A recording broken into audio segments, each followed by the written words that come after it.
Hayırlı kеш. Ел тамамлануға санаулы көннәр калып бара. Бәйрәм кәефе, яңа елны каршылау мәшәкатьләре бер хәл, иске елны тиешенчә озату да фарыз. Нәтиҗәләр ясар вакыт. Үтеп баручы елда без кайсы өлкәләрдә нинди уңышларга ирештек, кайда чигендек, югалтык һәм тиешенчә эшләп бетермәдек. Киләсе елга өмет фаразларыбыз нинди? Студиябыз кунаклары белән шул хакта фикер алышырбыз.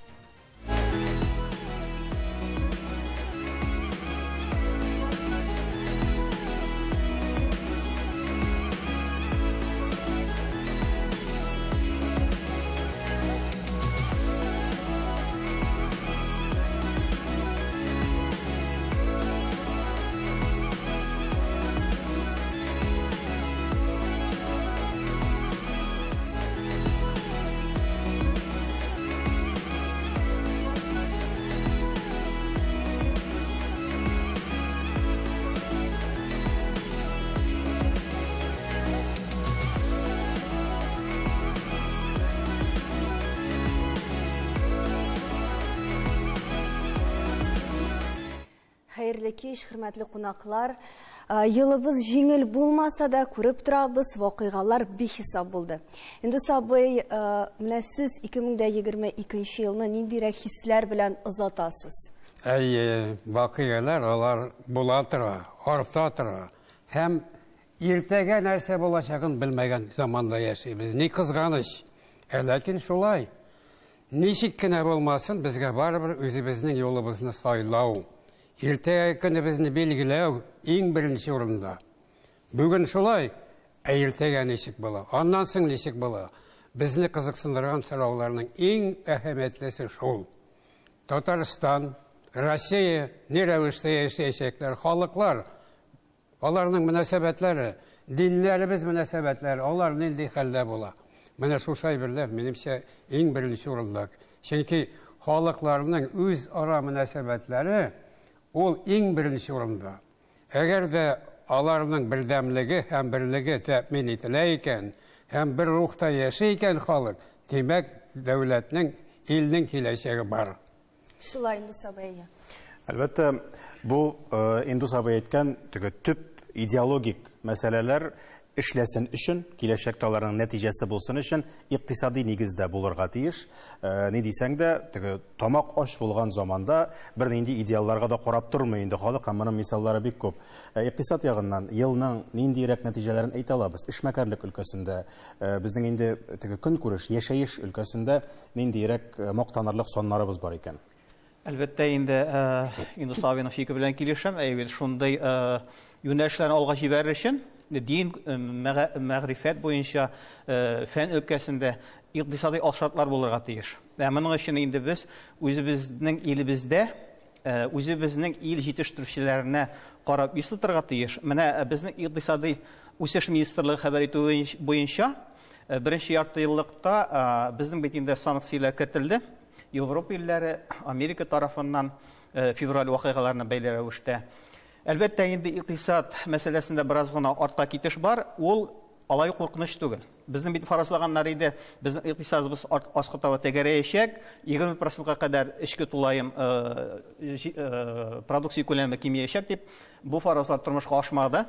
Бераз гына кимү бар, ул 2,5-2,9% тәшкил итәчәк, әмма ләкин бу алай зыян түгел. Шул вакытта шушындай санкциялар кертелүгә карамастан, безнең Россия Федерациясенә, шул исәптән Татарстанга каршыдаган Европа илләренең кайсы берләре шундый эшчәнлек алып бару карамастан, безнең мәсәлән авыл хуҗалыгында җитештерү узган елга белән чагыштырган караганда 3,5%-ка үсеш бирде.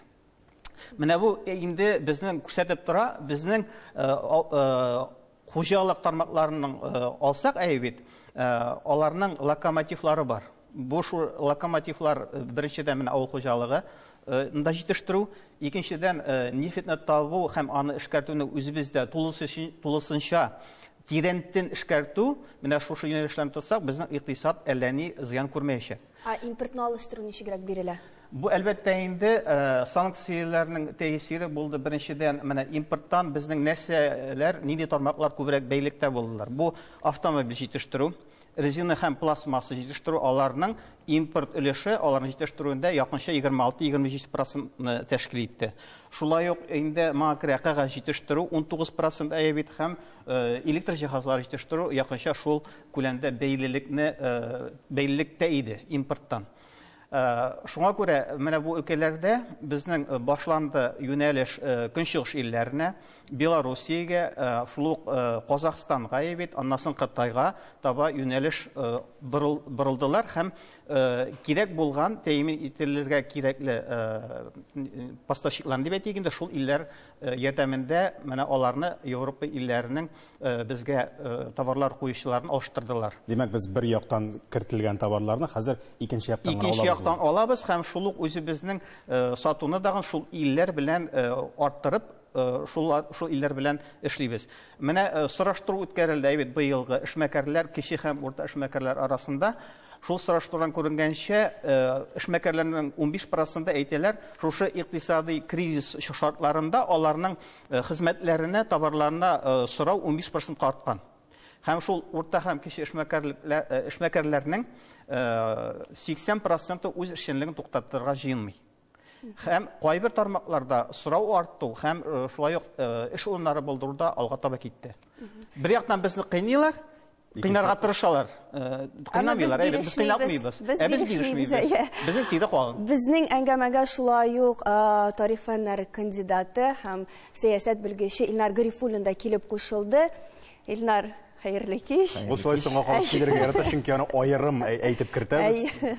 Шуңа ялеште ул. Әйе, әмма Илнар сиңа сорауны соңрак бирербез. Илнар, сезгә мөрәҗәгать итәбез. Мөһим вакыйгаларны күрсәтеп киттек. Сез дә газетада ул вакыйгаларны һәр вакыт яктыртып барырга тырышасыз. Менә уңышларыбыз турында әйткәндә, быел 2022 елда без нинди уңышларга ирешә алдык? Татарстан, Казан. Татарстан, Казан уңышларга иреште дигәндә, без моны артык копайта торган уңышлар дип әйтә алмыйм. Без башкалардан азрак зыян күрдек әлеге вакыйгалардан дип әйтсәк, дөресрәк булыр. Мин моны беренче чиратта безнең президентның эшчәнлеге белән бәйлим, чөнки ул үзенең турыдан-туры республика җитәкчесе буларак кына түгел, ул күпмедер дәрәҗәдә Россиянең тышкы эшләр министрлыгы һәм Россиянең икътисад министрлыгы, Россиянең сәнәгать җитештерү министрлыгы башкарасы вазифаларны башкарды чит илләргә чыгып. Чөнки дөресен әйткәндә танырга кирәк инде, безнең Татарстан Россияны ислам илләре һәм Урта Азия, якын көнчыгыш илләр белән бәйләүче төп җипкә әверелеп бара. Бу буш сүзләр генә түгел, игътибар итсәк, икатналыкка менә Катарда бит дөнья чемпионаты узды, тәмамланды. Һәм монда финал матчына Әмир тарафыннан кем кунак булып, мәртәбәле кунак буларак чакырылды дисәгез, әлбәттә ул безнең президент Рөстәм Миңнеханов. Инде менә бу газет сүзен телгә алгач мин шуны әйтмәкче булам, вакыйгалар күп әлбәттә, алар бөтенсен санап чыгып булмый. Минем өчен шәхсән профессиональ күзлегемнән караганда төп вакыйга безнең моңарчы күрелмәгән мәгълүмати сугыш булды. Мәгълүмати сугыш бу инде заманча технологиялар кулланып, махсус оешмалар тарафыннан алып барылган, аерым нидер бер редакция яки интернет сайтлары тарафыннан гына түгел. Һәм бу сугышка без бик әзер булып чыкмадык. Бу сугышның региональ, әйтегез, Татарстанда эшләгән мәгълүмат чараларына нәрсә йогынтысы булды? Бер караганда, без бит инде барыбер да республика эчендәге мәсьәләләрне яктыртабыз һәм шуңа йөз тотабыз кебек, ничектер без ул темалар белән кисешмибез кебек, әллә сизелерлек булдымы ул? Сизелерлек булды, ник дигәндә, монда бит әйткәнемчә, гади кичкенәгә бер редакция утырмый, махсус әзерләнгән белгечләр утыра, һәм алар һәр төбәкнең үзенчәлеген исәпкә алып провокацион мәгълүмат тарата. Ә безнең халык соңгы вакытта бик җитди фикерләр белән башын бутамаска өйрәнеп килә. Аларга кичкенә генә видео, кичкенә генә бер фото һәм кичкенә генә бер язма һәм бөтен менә шушы без туганнар, авылдашлар кебек гадәти генә көнкүреш төркемнәрен башлап, алар кытышкыч дәрәҗәдә тарала бара. Һәм анда менә шушы таралу мөмкинлеген талау куркынычы әлбәттә исәпләнеп видеолар таратыла, бу хәбәрләр таратыла. Һәм җитди рәсми, дип әйтмим, җитди матбугат чаралары шушы каршылык, шушы яуға деп әйтергә кирәк, шушы басымга каршы торырга туры килә. Илнар, форсаттан файдаланып, авыл группасына килеп керде ди 15 секундлык, 1 минутлык видео язма. Аның Нураянга тора дигән сүз. Нашар мәгълүмат икәнлеген ничек итеп танырга, аргументлар юк, җитди чыганак түгел икәнлеген кайдан белергә һәм бу видео язмага кагылмаска кирәк икән ничек шамаларга тамашачы. Кагылмаска дип моны әлбәттә узып кына китеп булмый, кигәчне карыйсың да. Беренчедән, беразына иң төп әйбере уйларга кирәк. Һәм мондый әгәр дә видеолар сиңа төрле группалардан килеп керә икән бер вакытта, ансына игътибар итәргә кирәк. Менә төп ике факторы мин шул дип уйлыйм. Әгәр дә инде бөтен тишектән бер әйбер керә башлый икән, яхшы әйбер керми бит инде ул. Гадәттә начар әйбер керә бөтен тишек. Гайбәт дәрәҗәсендә. Шунысы шатландырды. 1 ел эчендә татар теленә игътибар яхшы булды, шундый төпле булды. Һәм Татарстан Республикасы президенты каршындагы татар телен һәм Татарстан Республикасында яшәүче халыклар вәкилләренең туган телләрен саклау, үстерү мәсьәләләре комиссия ярдәме белән гамәлгә бик күп проектлар ачты. Илсия апа, менә сез нинди проектларыгыз белән мактана, горурлана аласыз?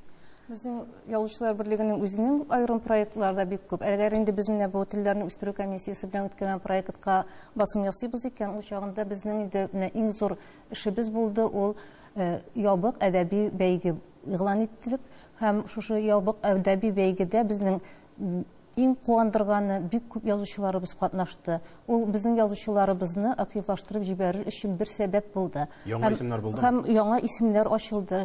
Җырлап та менә безне иң нык шаккатырганы дип әйтергә мөмкиндер инде. Роман номинациясында роман бит инде ул бик зур эш таләп итә торган жанр, безнең иң авыр жанрларның берсе.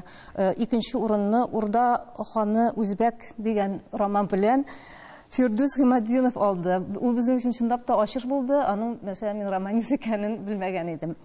Аннан соң инде безгә бик таныш булмаган исемнәрдән повесть номинациясында Наилә Харисова урын алды. Хикая номинациясында Ләйсә Низамова, алар безнең Язучылар берлеге әгъзаларында түгел, менә аларның да инде безнең халык арасында да, журналистлар арасында да, гомумән авылларда, читләрдә яшәүчеләр арасында да каләм тибрәтүчеләр бар һәм аларга игътибар кирәк дигәнне бу безнең тагын бер кат ассызыклады әлеге бәйге. Илсия апа, менә әдәби конкурс үткәрүләрен аңладык, тагын нинди проектлар булды.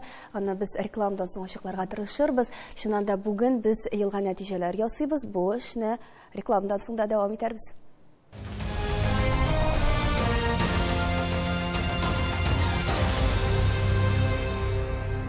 Таян нуктасы студиясында елга нәтиҗәләр ясавыбызны дәвам итәбез. Вакыйгалар күп, вакыт аз, шуңа инде озакка сузмыйбыз. Фаяз абый, быел Идел буе Болгар дәүләтендә ислам динен кабул итәргә 1100 ел тулу датасын бик зурлап билгеләп үттек. Шулай ук сәяси вазгыятьтә, дөнья күләм сәясәт вазгыятендә без көнчыгышка таба борылу, мөселман илләренә таба борылуны таләп итә бүгенге көндә. Бу уңайдан фән өлкәсенә дә аеруча зур җаваплы эшләр тапшырылырга тиеш кебек. Ягъни без хәзерге заман кешесенең, инде безнең милләттәшләребезнең, ватандашларыбызның менталитетына аңына кертергә тиеш. Менә безнең идеология шушы якта, безнең тарихыбыз шушылай булган, без хәзер шушы яктан барабыз дип. Бу уңайдан фән өлкәсендә ниндидер алга китеш, ниндидер ачышлар булдымы? Беренчедән, без бу өлкәдә электә бик уңышлы рәвештә эшләп килә идек. Чөнки моннан бер 10 еллар элек халыкара ислам археологиясе дигән форумнар, конгресслар үткәрелә башлады. Бер 2 ел элек безнең Казан федераль университеты һәм археология институты тарафыннан шундый конгрессларның берсе бездә үтте.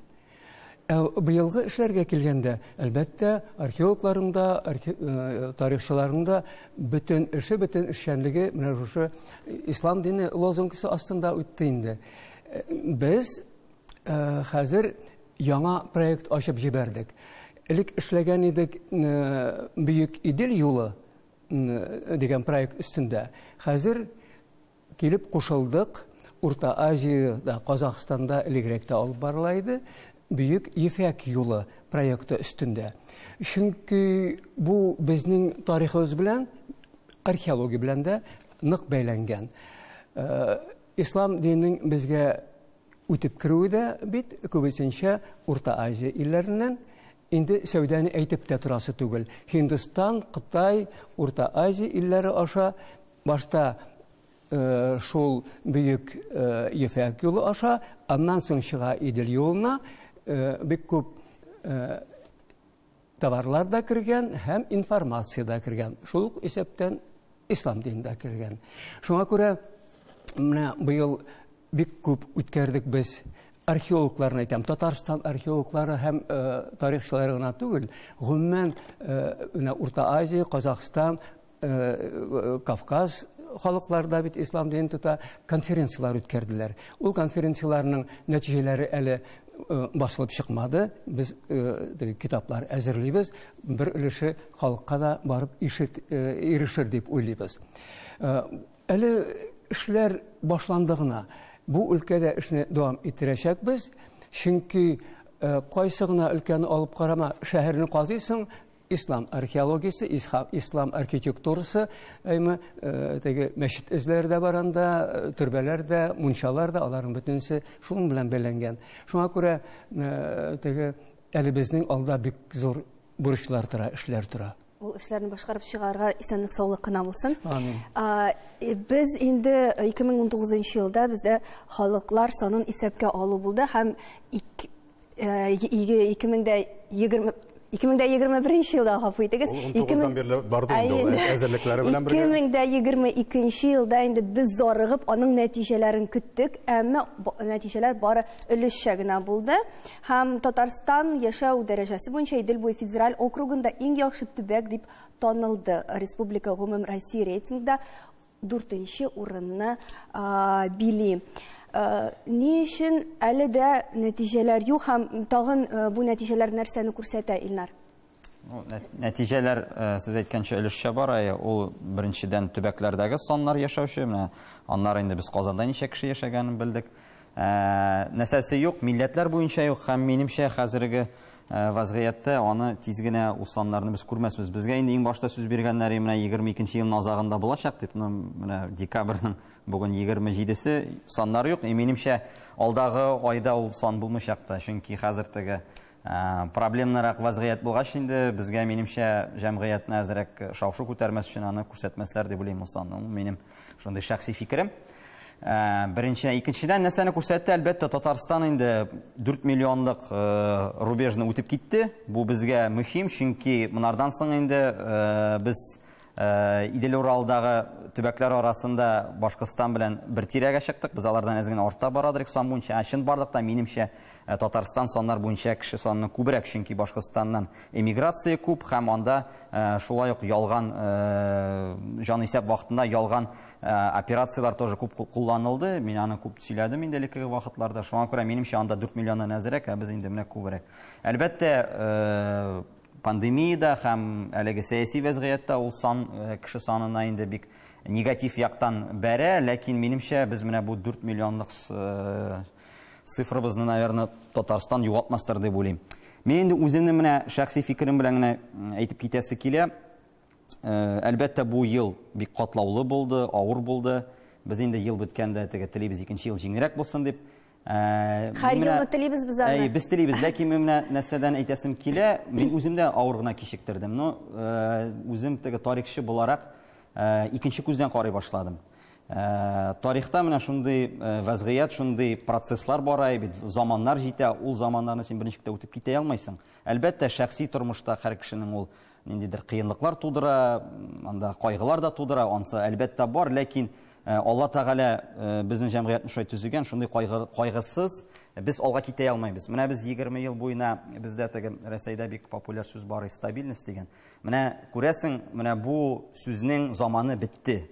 Менә хәзерге бу вазгыятьләр үтеп китәчәк, нихәтле авыр булса да, менә анардан соң инде безнең тормыш икенче була. Мин шуңа күрә үзем кешеләргә дә әйтәм, менә бу заманнан үтеп китсәк, берәр елдан соң, икенче елдан соң без икенче җәмгыятьтә, икенче дөньяда бәлки яшәрбез. Икенче ел турында әйтәсе дә килми. Шуңа күрә инде менә шундый сүз белән үзебезнең тамашачыларны әзрәк күңелләрен күтәрергә тырышыр идем мин. Яхшыга өметләнек дип инде бу очракта.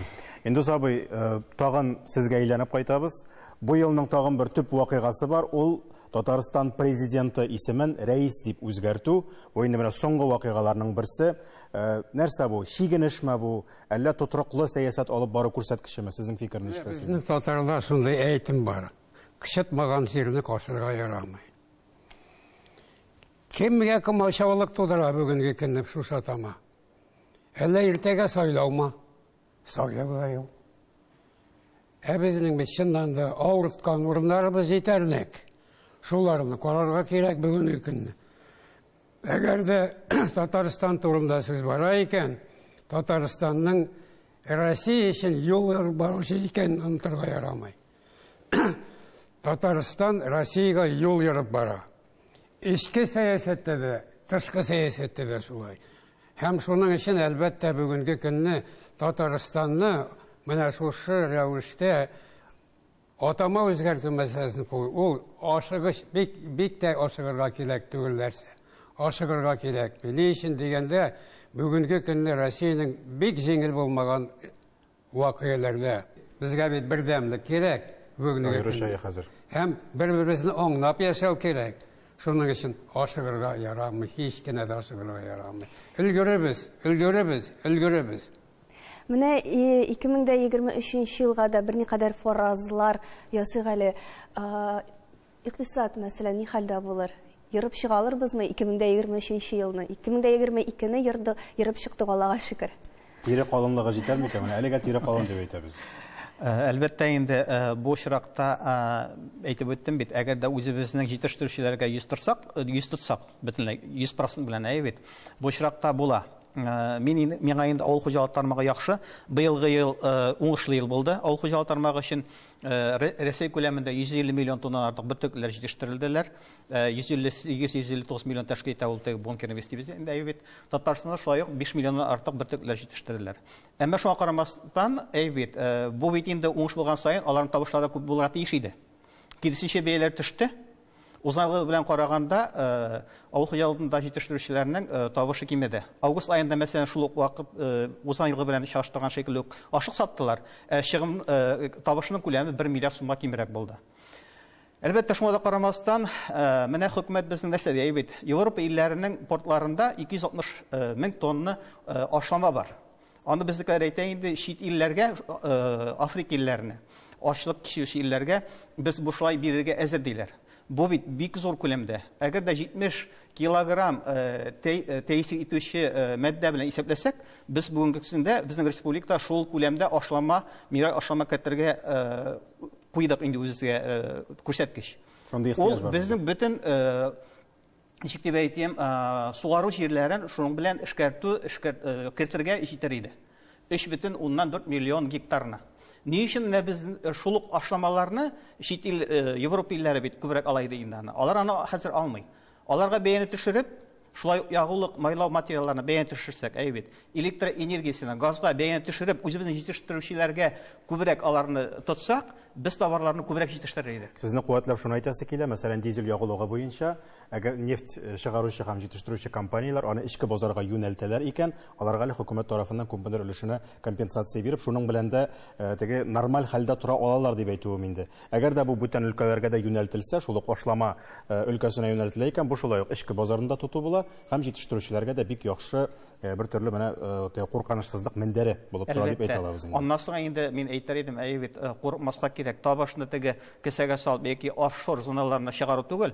Гомумән безнең илдә җитештерүчеләрне әйбит, чимал эшкәртәләр мәгъләр. Аларга тыярга кирәк, офшор зоналарында теге учитләр дип әйтәләр, шунда компаниялар төзүне. Әгәр дә хөкүмәт тендерларында катнашалар икән, әйбит, хөкүмәт заказлар буенча эш итәләр икән, аеруча шул җитештерү оешмаларын, шул компанияларны офшор зоналарда ниндидер башка фирмалар төзүдән тыярга кирәк. Чөнки бу офшор зоналарда менә шул фирмалар төзү табышны шул илгә чыгаруның бер ысулы. Менә шуны тулысынча тыйсак, әйбит, безнең чималда үзебездә җитәрлек, җитештерүдә җитәрлек. Без экспортка товарларны бик күп күләмдә чыгара алар идек. Беренчедән, менә шул үзебезнең достана булган Россиягә карата достана булган илләргә. Хөрмәтле кунаклар, монда һәр җавап бер тапшыру буларлык, әмма вакытыбыз чикле. Дөрестән дә вакыйгалар күп, вакыт аз. Һәм бүгенге көндә иң беренче чиратта бик күп купшы исемле тискәре яңалыклар таратылуына карамастан, һәм уңай нәтиҗәләр турында сөйли торган казанышларыбыз җитәрлек, аларны аерып алып, бераз анализ ясарга гына кирәк. Жеңел булмаган ел безне күп әйберләргә өйрәтте. Инде тормыш биргән дәрестән без сабак алып, тагын да көчлерәк булып 2023 елга исән сау керик. Таяныр нокта һәрвакыт бар, шуны онытмагыз.